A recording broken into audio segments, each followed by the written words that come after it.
Hello, if you have just watched my initial reaction to Ride, then thank you for coming back. It's much appreciated. If you haven't seen my initial reaction, then I will leave a link below for you. If you have come straight here and you're new to the channel, then hi and welcome. My name is Stuart and I am a practicing psychotherapist in the UK. I specialise in working with people who have experienced trauma, and my main modalities are the cognitive behavioural therapies and EMDR. So those tend to be how I frame my thoughts. And please remember, this is just my interpretation based on a whole load of factors that are unique to me. Doesn't mean I'm right. Quite often I'm not. I'm not pretending to be right. I'm not pretending to be an expert on what Tyler and Josh were trying to create here. This is just my interpretation. And I think I'm going to need some help with this one, especially with some parts of the video. So please feel free to comment your thoughts below. So 21 Pilots Ride. Well, that was a really, really catchy track. There's lots to think about in both the lyrics and in the video. So let's start with the lyrics. I just want to stay in the sun where I know it's hard sometimes. Pieces of peace in the sun's peace of mind. I know it's hard sometimes. It's a bit of a mouthful. So I think the parts here where he says pieces of peace in the sun's peace of mind really sums that up. He is finding peace in the sun, giving him peace of mind. The sun is perhaps representative of calmness, of warmth, of just being quite pleasant. And on the flip side of this, where there is no sun, there is darkness. It's cold. I think he talked about this in Heavy Dirty Soul, about smoking and infestation from the basement. You know, basements are usually dark. And in the dark, such as nighttime, that often brings with it repetitive, negative thinking. There's not much else to focus on, and the thoughts go round and round and round. They kind of snowball into catastrophic what-if questions, which is what the mind does. It's a terrific problem-solving machine. It tries to solve all of those what-if questions so you can prepare for all of those eventualities. And because you feel like you've done some preparation, it kind of reduces your worry a bit. And that makes loads of sense, doesn't it?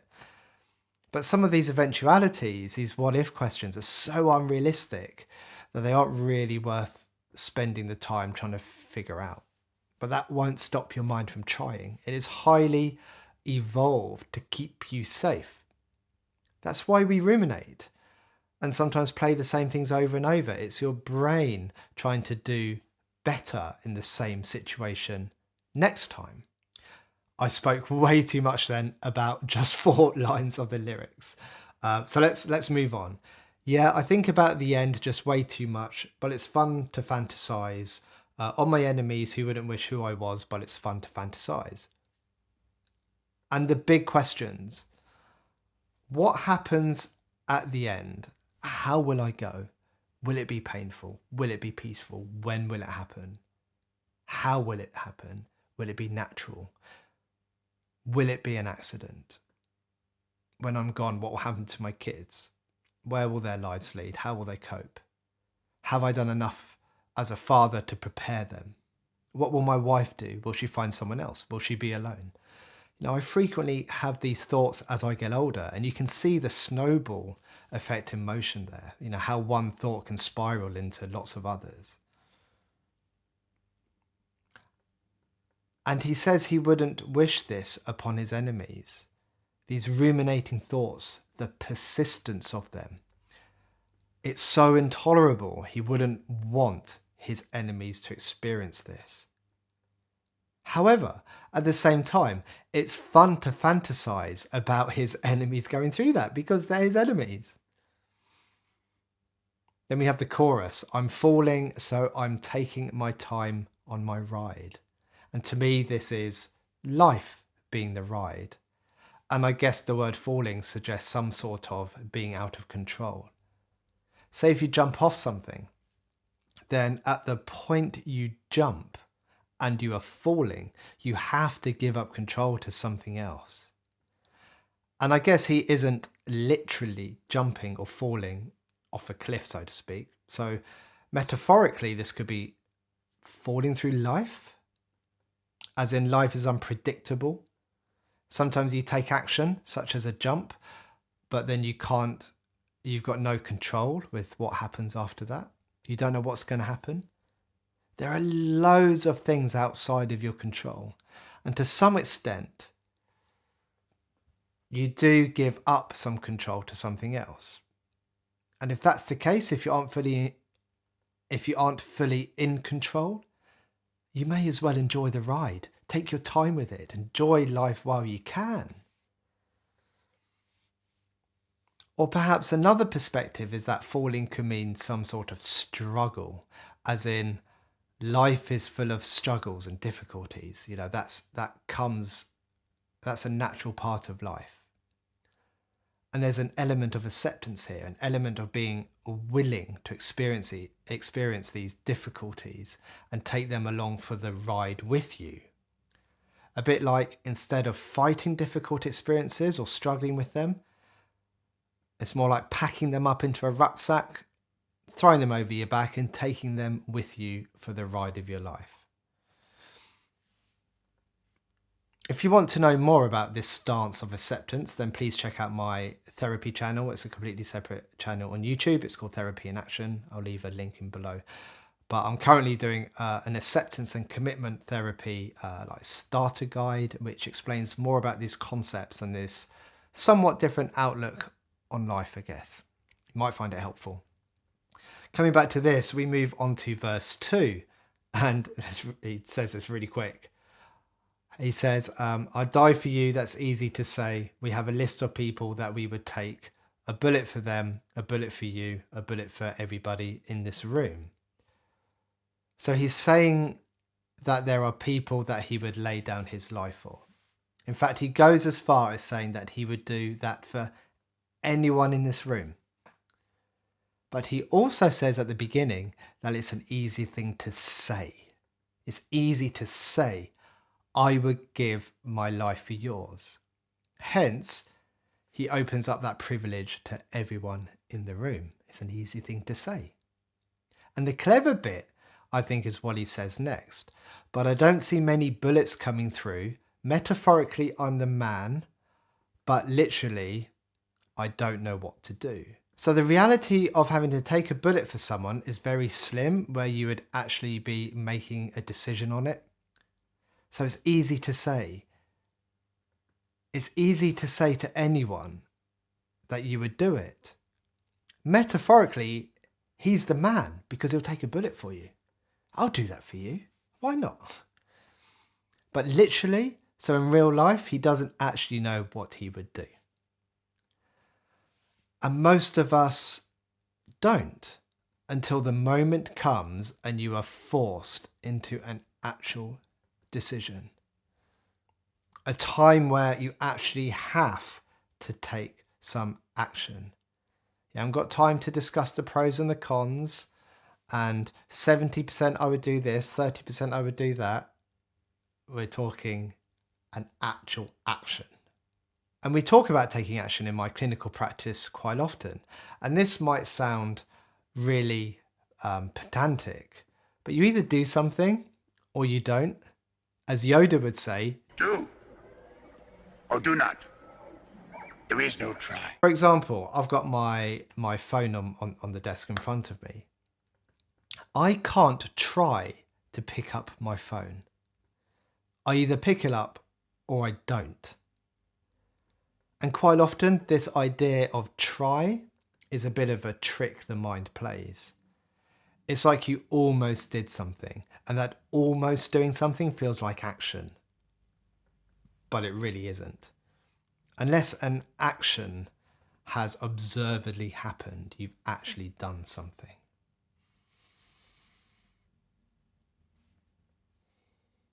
And then Tyler flips this on its head and says, I'd live for you, and that's hard to do. Even harder to say when you know it's not true. So there's something there about, instead of dying for someone, for living for them. And I think this is where a lot of my work on values is based. What sort of person do you want to be? What sort of father, wife, partner, son, daughter, colleague, friend do you want to be? Your interactions with other people can define who you are to them. They will define you by your actions. And that's hard to do, as he points out. It's hard to be there for someone else, especially if you are struggling with things yourself, which I think is somewhat what he's getting at when he says there were people back home who tried talking to you, but you ignored them still. And when you think about what he has just said, he asks the questions again. Who would you live for? Who would you die for? Who would you ever kill? Then there is the repeated, I've been thinking too much, help me, which is probably self-explanatory. Help me get out of this cycle of repetitive thinking because it's messing me up. You know, if we think about depression, one of the key features of depressive thinking is discounting the positive, dismissing positive experiences that have happened to you as luck or one-offs, and then over-focusing on the negative times. Think about anxiety, or something called generalized anxiety disorder, a propensity to ruminate, to think things over and over again, to play back things you have done or said to people like a movie in your head, trying to figure out if you said or did anything wrong or that could be taken the wrong way. Think OCD. Did I turn off the oven? I'm sure I did, but did I? Perhaps I should leave all my friends right now and go home and check just in case. Again, that problem-solving brain trying to make sure you don't do it again in the future and to keep you safe. Our relationship with our own process of thinking is so important to our mental health. So I've been thinking too much. Help me. Right, the video. Let's get into the video, and I think I can do with some help with this one. Teamwork makes the dream work. As I said in my original reaction, we have bits of red on both Tyler and Josh, indicating the presence of blurry face. But I think blurry face is always around to some degree. If you really care about something, then that's going to bring with it some level of anxiety, worry, stress. You know, that's quite normal. And the video opens in daylight, and when Tyler comes out and sings, I just want to stay in the sun, it suddenly gets dark. And I'm guessing there's just a bit of play there between the light and the dark, wanting to be in the sun, not wanting to be in the dark, but that is where he is right now in that moment. Then there's this lovely bit where Tyler sings, I'm falling, and Josh is doing a bit of a, I don't know what you call it, a reggae bop, but it looks like he might be falling. And when he sings, he's taking this time on his ride, accepting the fact that he has no control. The light returns. So it's not the fact that he has no control, it's accepting the fact he has no control. So for me, having a main therapeutic modality of acceptance and commitment therapy, which is a type of CBT, where people learn something called dropping the struggle. Dropping the struggle with resisting unpleasant experiences and learning skills to let that stuff in and be there. It opens up this whole new world for them, one that they can engage in and do things that are meaningful for them. I have a whole other channel dedicated to this. Remember to check that out. That channel is currently being revamped a bit. I'm redoing thumbnails because they're a bit rubbish because I'm not very creative or arty, and I'm updating some of the content on there as well. So please consider subscribing to that channel to help support it, as you might find some helpful stuff over there. Link in the description. The light though that comes out when he's singing about going on his ride is very, very bright. And I spent a few minutes thinking about this. And for me, this represents that times can't be good all of the time. Without any stress or anxiety at all, we wouldn't get anything done.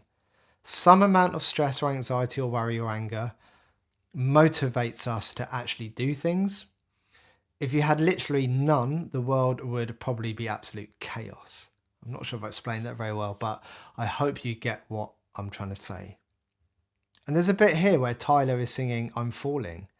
It's still dark and he's reaching for his neck, which is covered with the black paint, with the black paint on his hands as well. And it's like the falling is giving in to blurry face, giving up control. And then straight afterwards again, when he sings Taking the Time for My Ride, we are back to the bright light. Next we have the I've been thinking too much part. I've been thinking too much. I've been thinking too much. It's dark, indicating that thinking too much is not nice, it's not pleasant. And we see him having almost a conversation with himself. I've been thinking too much. I've been thinking too much. Help me. One part saying I've been thinking too much and the other part saying help me. One part might be him, one part might be blurry face, although I'm not sure why blurry face might be saying either of those two lines. It could possibly be Tyler realizing and acknowledging that he is thinking too much, and as he has a moment of realization, he asks for help. In therapy, quite usually starting to notice your experience is the first stage. Notice it, bring it to your awareness, then you can do something about it. In fact, even to access therapy in the first place, to seek help, you need to notice that you need help with something. So Tyler and Josh then get given some sunglasses. So when the bright light hits, it's not too bright. They don't have to shield their eyes or squint. It's more manageable for them. So you need light, but not too much light. There needs to be some amount of dark. And not just the sunglasses. We even see in the video that there is a mixture of light and dark all around. Now I think we come on to the most interesting part for me. We get to another round of I've been thinking too much.